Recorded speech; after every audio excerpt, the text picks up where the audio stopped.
Hello, good morning. कैसे आप सभी लोग। मैं मंजय पटेल, आपने यूट्यूब चैनल राज स्टडी पॉइंट में आप सभी का स्वागत करता हूं। तो आइए हम लोग देर ना करके अपने टॉपिक पर चलते हैं। अगर आप हमारे चैनल पर नए हैं, यूट्यूब पर जाइए, सर्च कराइए Raj study point by Manjay sir के नाम से हमारा चैनल चल रहा है। वहाँ से सारे वीडियोज आप देख सकते हैं। अगर आपको अच्छा लगे तो वीडियो को लाइक कीजिए, शेयर कीजिए और चैनल को सब्सक्राइब कीजिए। साथ ही साथ अपने दोस्तों को भी ये जानकारी दीजिए। हमारे चैनल पर आपको 9, 10, 11, 12 साथ ही साथ कुछ SSC level, group D, NTPC की भी तैयारियां कराई जा रही हैं। आप वहां पर जुड़ करके आसानी से ग्रुप में आप अपना नाम भी ऐड करा सकते हैं, ताकि जो भी जानकारियां हों आपको आसानी से पहुंच जाए। आइए हम लोग आज पढ़ रहे हैं विद्युत। कक्षा 10 का हम लोग विद्युत पढ़ रहे हैं। विद्युत में 5 वीडियोज हो चुके हैं, ये 6वां वीडियो होगा। 4वें वीडियो में हम लोग पढ़ने चल रहे हैं प्रतिरोधों को समांतर क्रम में जोड़ना। प्रतिरोधों को समांतर क्रम में जोड़ना, तो देखते हैं किस तरीके से होता है। समांतर क्रम में प्रतिरोधों को जोड़ना। क्या है? समांतर क्रम में प्रतिरोधों को जोड़ना। तो समांतर क्रम में प्रतिरोधों को जोड़ने के लिए जितने भी प्रतिरोध होंगे सबका पहला सिरा एक बिंदु पर और सभी का दूसरा सिरा दूसरे बिंदु पर जुड़ा होता है। समांतर क्रम में सभी प्रतिरोधों का पहला सिरा एक बिंदु पर और सभी का दूसरा सिरा दूसरे बिंदु पर जुड़ा होता है। आइए चित्र बनाते हैं लोग।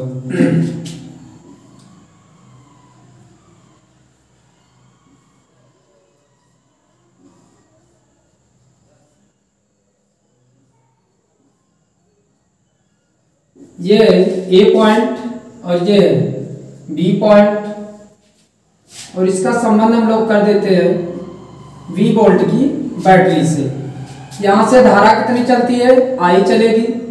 यह धारा यहाँ पर 3 भागों में बढ़ जाएगी, I1, I2 और I3। ये 3 प्रतिरोध हैं, R1, R2 और R3। ये धारा यहाँ से जब यहाँ पहुँचेगी तो फिर यह I बन जाएगी। क्या बन जाएगी? I बन जाएगी। तो आप देख सकते हैं सभी प्रतिरोध R1, R2, R3 का सबका पहला सिरा A पॉइंट पर जुड़ा है और सभी का दूसरा सिरा B पॉइंट पर जुड़ा है। तो इस क्रम से समांतर क्रम को रखा जाता है कि सभी प्रतिरोधों का पहला सिरा एक बिंदु पर और सभी का दूसरा सिरा दूसरे बिंदु पर हो, तो हम लोग समांतर क्रम संयोजन कहते हैं। आइए लिख देते हैं समांतर क्रम संयोजन में, समांतर क्रम संयोजन में सभी प्रतिरोधों का पहला सिरा एक बिंदु पर, पहला सिरा एक बिंदु पर तथा दूसरा सिरा दूसरे बिंदु पर जुड़ा होता है। ये समांतर क्रम में सभी प्रतिरोधों का पहला सिरा एक बिंदु पर और सभी का दूसरा सिरा दूसरे बिंदु पर जुड़ा होता है। आइए माना 3 प्रतिरोध R1, R2 व R3, R1, R2 व R3 समांतर क्रम में जोड़े गए हैं, समांतर क्रम में जोड़े गए हैं और इसका संबंध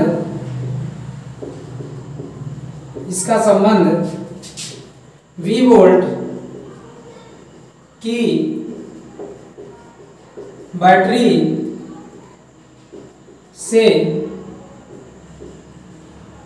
से कर दिया गया है। किससे कर दिया गया है? V वोल्ट की बैटरी से कर दिया गया है, जिससे धारा I प्रवाहित होती है, जिससे धारा I प्रवाहित होती है। यह धारा तीन भागों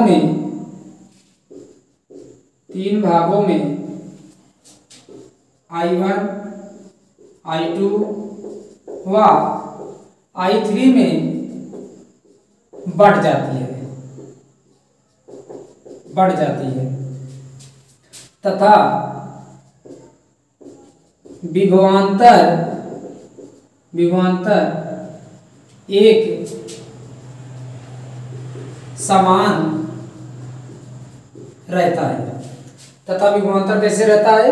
एक समान रहता है। समांतर क्रम में जो धारा चलेगी वह सभी में अलग अलग चलेगी, लेकिन विभवांतर जो होगा एक समान होगा। तो विभवांतर एक समान होगा तो इसमें भी होगा, इसमें भी होगा और इसमें भी होगा। इसको नोट कीजिएगा।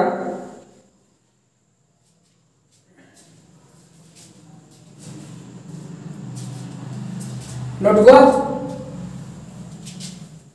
अब देखिए, आपने पढ़ा है V बराबर I R। यहां पर I1 बराबर हो जाएगा V अपान में R1, I2 बराबर हो जाएगा V अपान में R2, I3 बराबर हो जाएगा V अपान में R3। समीकरण 1, समीकरण 2, समीकरण 3। तीनों को जोड़ने पर समीकरण 1, 2 व 3 को जोड़ने पर, क्या करने पर? जोड़ने पर जब जोड़ देंगे तो क्या हो जाएगा? I1 plus I2 plus I3 बराबर V अपान में R1, V अपान में R2, V अपान में R3, ये हो जाएगा। ठीक है, ये हो गया। थोड़ा सा और आगे बढ़ा ले। I1, I2, I3, V common कर लो, 1 अपान R1, 1 अपान R2, 1 अपान R3, ये समीकरण 4 दिखाई दे रहा है। समीकरण 4। यहां पर देखिए I धारा I1 plus I2 plus I3, यही I जो धारा है यह 3 भागों में बट रही है। कितने भागों में? 3 भागों में बट रही है। तो I बराबर हो जाएगा I1 plus I2 plus I3। ये हो गया समीकरण 5। क्या हो गया? समीकरण 5। तो अब देखिए समीकरण 4 व 5 से, समीकरण 4 व 5 से क्या हो जाएगा? तो हो जाएगा आपका, इसके स्थान पे क्या हो जाएगा? I, यानी I बराबर हो जाएगा V अपान में 1 अपान R1, 1 अपान R2, 1 अपान R3। ये समीकरण 6 हो गया। क्या हो गया? समीकरण 6। यदि पूरे संयोजन का विभवांतर V और धारा I तथा प्रतिरोध R हो, प्रतिरोध R हो। ठीक है, इतना आप लिखिएगा, यहां लिख दे, दिखाई देगा R हो तो V बराबर I R, V बराबर I R। अब देखिए I बराबर निकालेंगे तो हो जाएगा V अपान में I, समीकरण 7 कर देते हैं, इसको क्या कर देते हैं 7, समीकरण 7 और समीकरण 6 से, समीकरण 6 से ये V अपान R बराबर हो जाएगा V 1 अपान R1, 1 अपान R2, 1 अपान R3, ये होगा। V से भी कैंसिल तो आपका बनेगा, ये बन जाएगा, यहां हम लिख देते हैं 1 अपान R बराबर 1 अपान R1, 1 अपान R2, 1 अपान R3, ये होगा आपका सूत्र समांतर क्रम में। ठीक है, तो ये आपका निकला सूत्र समांतर क्रम में, नोट कर लीजिए।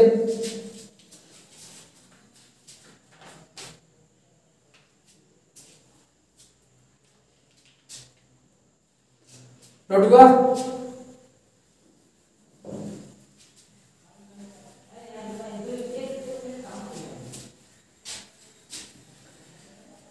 आइए हम लोग अगली हेडिंग देखते हैं।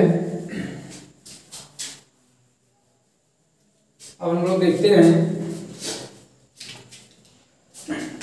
विद्युत ऊर्जा। क्या देखते हैं? विद्युत ऊर्जा,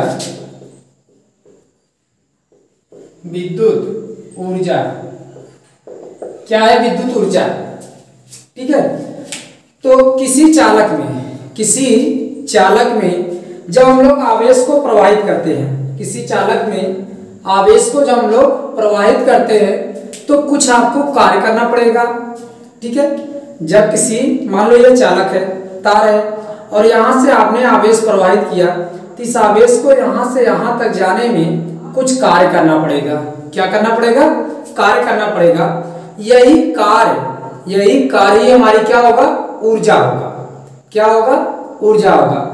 तो किसी चालक तार में आवेश को प्रवाहित करने में, किसी चालक तार में आवेश को प्रवाहित करने के लिए जो आप कार्य करेंगे वही कार्य ही उसकी क्या होगी? ऊर्जा होगी। क्या होगी? ऊर्जा होगी। आइए लिखते हैं,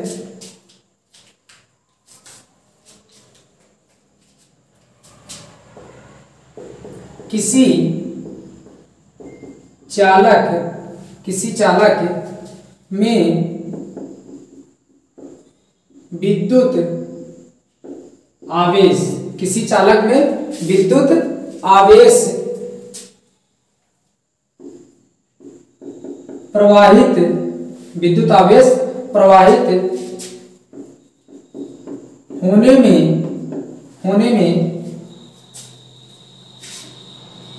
जो ऊर्जा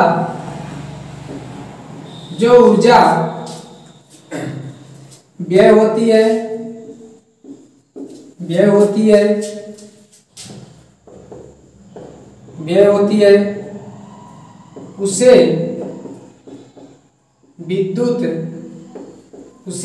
विद्युत ऊर्जा कहते हैं।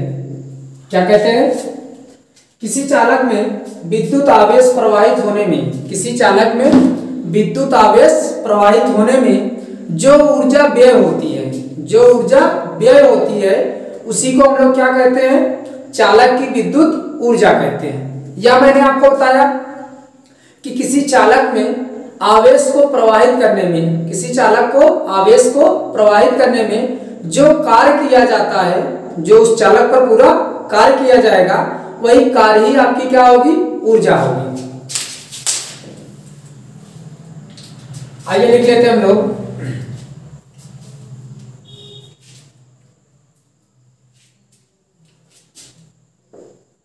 यदि किसी चालक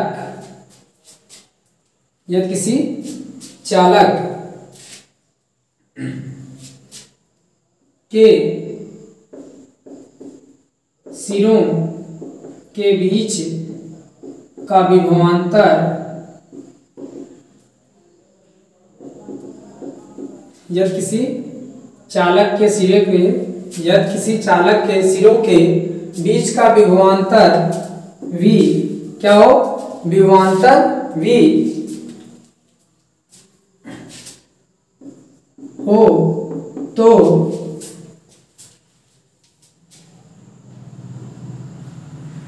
Q कूलाम का आवेश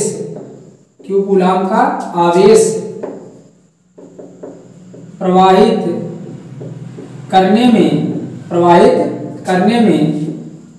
W जूल कार्य करना पड़ता है। क्या कह रहे हैं, यदि किसी चालक के सिरों के बीच का विभवांतर क्या हो, V हो, तो Q कूलाम का आवेश प्रवाहित करने में W जूल कार्य करना पड़ता है। कहाँ, ये चालक है, इसके सिरों के बीच का विभवांतर V है और आपने इसको आवेश दिया, आवेश को प्रवाहित करने में, यहां से यहां जाने में W जूल कार्य करना पड़ता है।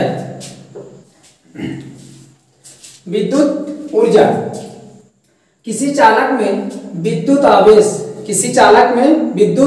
आवेश प्रवाहित होने में जो ऊर्जा व्यय होती है उसे विद्युत चालक की ऊर्जा कहते हैं।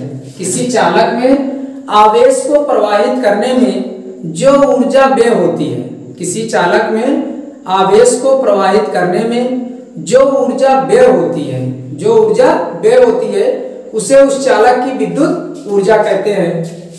आइए, यदि किसी चालक के सिरों के बीच का विभवांतर V हो और उसमें Q कूलाम आवेश को प्रवाहित करने में W जूल कार्य करना पड़ता है, तो हमारा कार्य बराबर हो जाएगा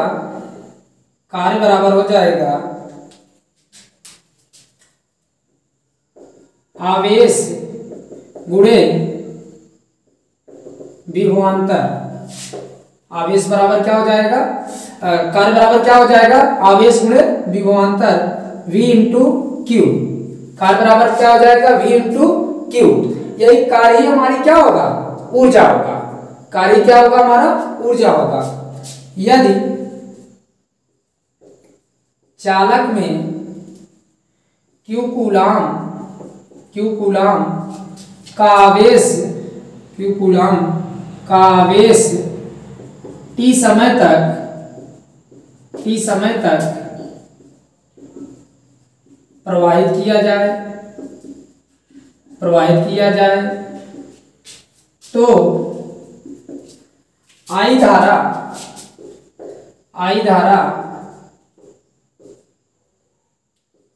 उत्पन्न हो तथा चालक तार का प्रतिरोध R हो, चालक तार का प्रतिरोध R हो, तो देखिए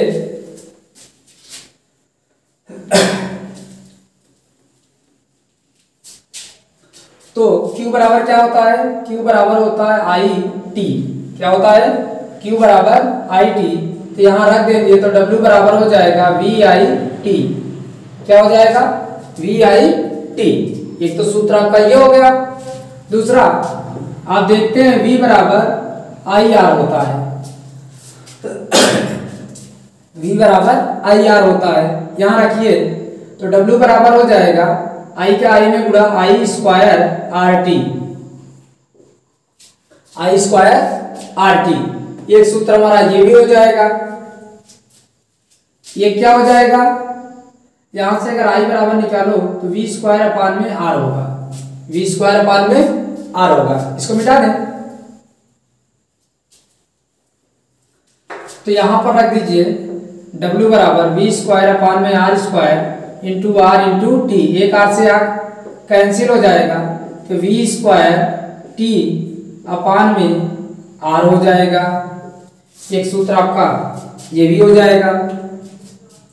तो ये कई सूत्र है आपके, एक ये 2 3 और एक अभी यहाँ लिखा था 3, तो 3 सूत्र तो ये हो गए। अब बात उठती है इसका मात्रक क्या होगा। इसका मात्रक जूल होता है। क्या होता है? इसका मात्रक जूल होता है। क्या होगा? जूल। तो ये थे आपके विद्युत ऊर्जा के सूत्र, क्योंकि कार्य ही हमारी क्या होती है? विद्युत ऊर्जा होता है। तो ये जो